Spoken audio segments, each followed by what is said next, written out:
बिस्मिल्लाहिर्रहमानिर्रहीम। अस्सलाम वालेकुम। फ़ोटोशॉप के कोर्स में खुश आमदीद। जैसा कि आप जानते हैं कि हमारा फ़ोटोशॉप का कोर्स स्टार्ट है।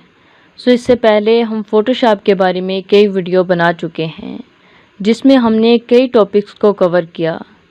अगर वो वीडियोस आपने नहीं देखी तो आप इस वीडियो पे मौजूद आई बटन पे क्लिक करके यानी प्लेलिस्ट में जाके वो तमाम वीडियोस वॉच कर सकते हैं।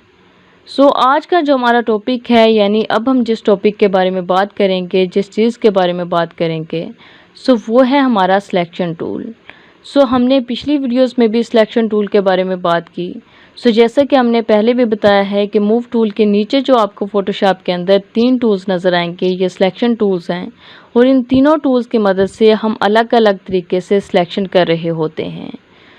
अब देखिए यहाँ पे हमारे पास एक पिक्चर है और इस पिक्चर की हमने सिलेक्शन करनी है, यानी हम चाह रहे हैं कि इसकी सिलेक्शन करके इसको अपने दूसरे पेज के ऊपर मूव करें। वो हम सिलेक्शन किस टूल की मदद से कर सकते हैं। पिछली वीडियो में हमने बात की थी ऑब्जेक्ट सिलेक्शन टूल की।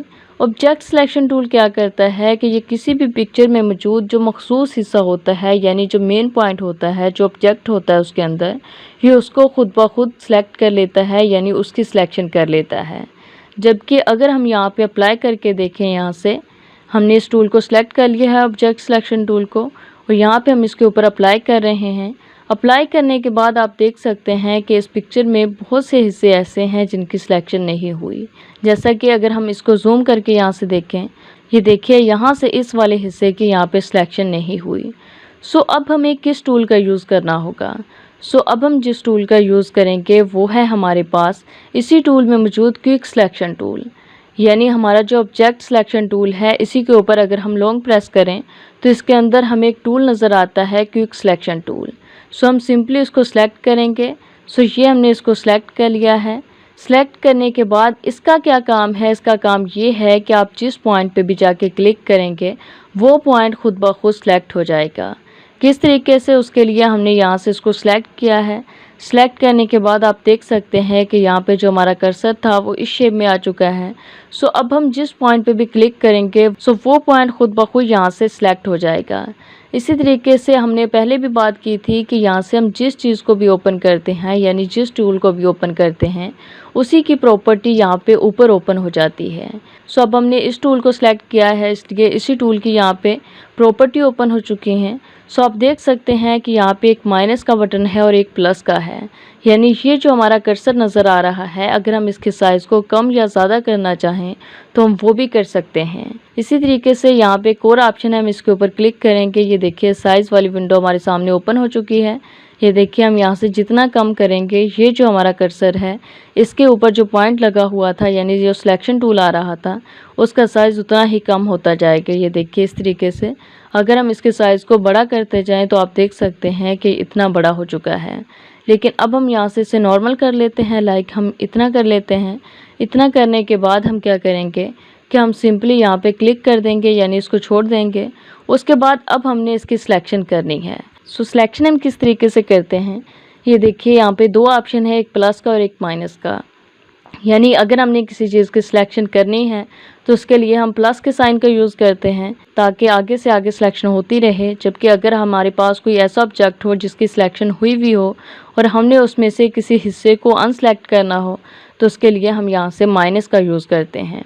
अब चूँकि हमने इस ऑब्जेक्ट की सिलेक्शन करनी है इसलिए हम यहाँ से प्लस वाले को सिलेक्ट करेंगे और यहाँ पे आके क्लिक करेंगे। देखिए हमने यहाँ पे क्लिक किया तो उसने इतने एरिया को यहाँ पे पिक कर लिया है। अगेन ऊपर क्लिक करेंगे लाइक इस तरीके से। ये हमने यहाँ पे क्लिक किया। हम जिस हिस्से की भी सिलेक्शन करना चाह रहे हों हम यहाँ से कर सकते हैं। ये देखिए हम आहिस्ता आहिस्ता आगे की जानिब यूँ ही क्लिक करते जाएंगे तो ये जो हमारा ऑब्जेक्ट है ये सिलेक्ट होता जाएगा। ये देखिए इस तरीके से हम प्रॉपर वे के अंदर इसकी सिलेक्शन करेंगे। लाइक ऐसे हमें यहाँ पे भी लग रहा हो कि यहाँ पे सिलेक्शन ठीक नहीं हुई, हम वहाँ से इसकी सिलेक्शन खुद करेंगे यानी आहिस्ता आहिस्ता वहाँ पे इसकी सिलेक्शन करेंगे। यहाँ पे आप देख सकते हैं कि उसने यहाँ से लेकर इतने हिस्से को सिलेक्ट कर लिया है, जबकि हम चाह रहे हैं कि सिर्फ ये ऑब्जेक्ट ही सिलेक्ट हो। उसके लिए हम माइनस को सिलेक्ट करेंगे और यहाँ पे आके क्लिक करेंगे। ये देखिए यहाँ से हम इसको अनसेलेक्ट कर सकते हैं। हम सिर्फ उसी ऑब्जेक्ट को सिलेक्ट कर सकते हैं जिसको हम सिलेक्ट करना चाह रहे हैं। ये देखिए इस तरीके से हम यूज़ कर रहे होते हैं इस टूल का। सो ये हमने यहाँ पे कर दिया माइनस करने के बाद अगेन प्लस के साइन पे जाएंगे और यहाँ से हम यहाँ से कर लेंगे इसको सिलेक्ट। ये अगेन हमारी पूरी पिक्चर सेलेक्ट हो चुकी है। हम यहाँ से कर देंगे इस तरीके से, यानी बाहर की जानिब आके माइनस का साइन अप्लाई करेंगे ताकि बाहर की जानिब इसकी सिलेक्शन ना हो। सो देखिए इस तरीके से हमने इसकी सिलेक्शन कर ली है। सिलेक्शन करने के बाद अगेन हम यहाँ पे क्लिक करेंगे ताकि ये भी हिस्सा सेलेक्ट हो जाए। सो अब हम इसको अगर मूव करके देखें तो अब आप देख सकते हैं कि कितने हिस्से की यहाँ पे सिलेक्शन हुई है, यानी किस तरीके से हमने एक प्रॉपर तरीके से यानी प्रॉपर वे के अंदर इसकी सिलेक्शन कर ली है। सो ये है काम बेसिकली यहाँ पे क्विक सिलेक्शन टूल का। क्विक सिलेक्शन टूल से हम बहुत से काम लेते हैं फ़ोटोशॉप के अंदर। सो जब हम इसके ऊपर डिज़ाइनिंग अप्लाई कर रहे होंगे तब हम सीखेंगे कि किस तरीके से हम इनका यूज़ करते हैं। सो उसके बाद लास्ट में है magic wind tool. Magic wind tool भी उसी तरीके से काम करता है जैसा कि हमने पिछली वीडियो में बात की थी मैग्नेटिक लेसो टूल की मदद से। जैसा कि बच्चों के कार्टून्स में होता है कि एक परी होती है, उसके हाथ में एक छड़ी होती है। सो इसी तरीके से हम इस टूल का यूज़ करते हैं, यानी ये मैग्नेटिक है, एक मैजिक की तरह काम करता है। सो वो किस तरीके से करता है उसके लिए हम यहाँ से कर लेते हैं पहले इसको अनसेलेक्ट। सो ये हमने किया, करने के बाद हम यहाँ से सिलेक्ट करेंगे मैजिक टूल को। सो ये हमने मैजिक टूल को सिलेक्ट किया, उसके बाद यहाँ पे क्लिक करेंगे। क्लिक करने के बाद ये देखिए इस तरीके से एक मैजिक की सूरत में, यानी जहाँ जहाँ पे आप इसको क्लिक करते जाएंगे वहाँ पे वो हिस्सा यहाँ पे सिलेक्ट होता जाएगा। ये देखिए इस तरीके से हम इस टूल का यूज़ कर रहे होते हैं, यानी एक मैजिक की शेप में हम इस टूल का यूज़ करते हैं।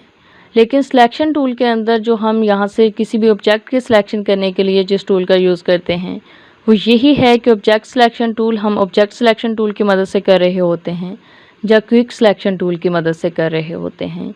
सो यही टूल्स हैं जिनको हम ज़्यादा यूज़ करते हैं। इसके अलावा यहाँ पे जो हमारे पास पॉलीगोनल लेसो टूल है इसकी मदद से हम डिज़ाइन क्रिएट कर रहे होते हैं। सो आई होप कि ये वीडियो आपको अच्छी लगी होगी, आपको समझ आ गई होगी कि क्विक सिलेक्शन टूल क्या है और मैजिक सिलेक्शन टूल क्या है। सो अगर इससे रिलेटेड आपका कोई क्वेश्चन हो या कहीं से किसी चीज़ की समझ ना आई हो सो आप कमेंट सेक्शन में टाइप करके हमसे पूछ सकते हैं। Thanks for watching, best of luck.